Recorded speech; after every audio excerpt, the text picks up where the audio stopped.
তোর সঙ্গে আর কে ছিল? কেন খুন করেছিস বল। গোয়েন্দা দফতরে ছোট একটি রুমে জেরা করছেন গোয়েন্দারা। চোখ বাঁধা ব্যক্তিটি মুখ খুলছে না। যতবার প্রশ্ন করা হচ্ছে ততবারই না। বিরক্ত গোয়েন্দারা গোয়েন্দা কর্মকর্তাকে ভাবিয়ে তুলেছে। এমন লোক তিনি আগে দেখেননি। পানি, বিদ্যুৎ থেকে শুরু করে সব থেরাপি দেওয়া হলো, এরপরেও কেন জবাব পাচ্ছে না? হেই, তুই কেন স্যারের বাসায় গিয়ে হত্যার হুমকি দিয়েছিস? প্রশ্ন রাখে গোয়েন্দা। এবার মুখ খোলে চোখ বাঁধা লোকটি। বলে, সত্য, আমি হুমকি দিছিলাম, কিন্তু খুন করিনি।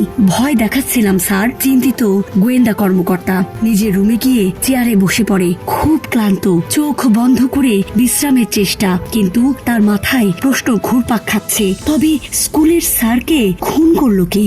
জীবন অবাক না করলে কে করবে? 28% মিল্ক ফ্যাটের অবাক করার সাথে ফ্রেশ মিল্ক পাউডার। জীবন অবাক করুক প্রতিদিন। সরকারি গভর্নমেন্ট ল্যাবরেটরি বয়েজ স্কুলের শিক্ষক স্বপন কুমার গোস্বামী খুন হয়েছেন। বাসা থেকে স্কুলে যাওয়ার জন্য রাস্তায় বের হতে অস্ত্রধারীরা তাকে গুলি করে হত্যা করে। ভূতের গলি নর্থ রোডের এই ঘটনাটি ঘটেছিল 2002 সালের অক্টোবরে। চাঞ্চল্যকর এই ঘটনার বিষয়ে পুলিশ আসামি ধরতে বেপরোয়া হয়ে পড়ে। শিক্ষকের গ্রামের বাড়ি চাঁদপুর থেকে ধরে নিয়ে আসে ইউনুস মেম্বারকে। জমি নিয়ে বিরোধে এই ইউনুস ঢাকায় এসে ওই শিক্ষককে প্রাণনাশের হুমকি দিয়ে যায়। কদিন পর শিক্ষক খুন হলেই সন্দেহের তীর তখন ইউনুসের দিকে। সেই ইউনুসের কাছে টানা 18 ঘন্টার জেরাতেও পুলিশ কোনো তথ্য পায় না।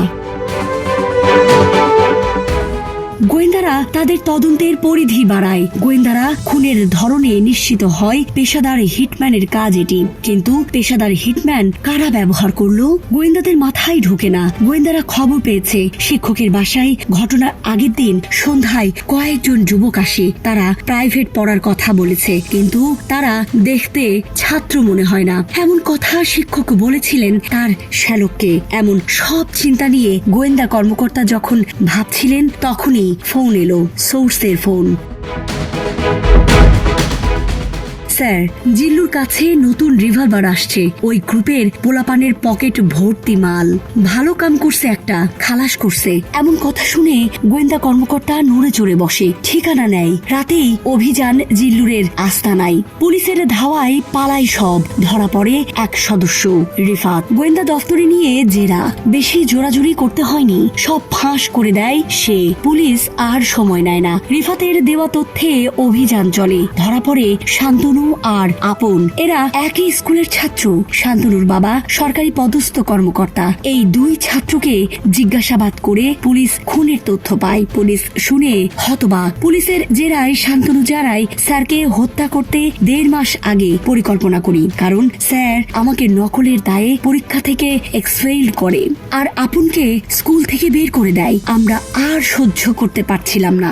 জীবন অবাক না করলে কে করবে? 28% মিল্ক ফ্যাটের অবাক করার সাথে ফ্রেশ মিল্ক পাউডার। জীবন অবাক করুক প্রতিদিন। শান্তনু বলে যায়, স্যারকে খুন করতে সন্ত্রাসী জিল্লুরের কাছে দিয়ে যায়। স্যারকে খুন করতে 1 লাখ টাকা দিতে চায়, কিন্তু ওরা আরো চায়, কারণ অস্ত্র ভাড়া করতে টাকা লাগবে। তখন আমি বলি, আমার বাবা সরকারি কর্মকর্তা, ওনার লাইসেন্স করা রিভলভার আছে, ওটা দিব। জিল্লু রাজি হয়। বাসা থেকে রিভলভার নিয়ে এসে দেই জিল্লুরের কাছে।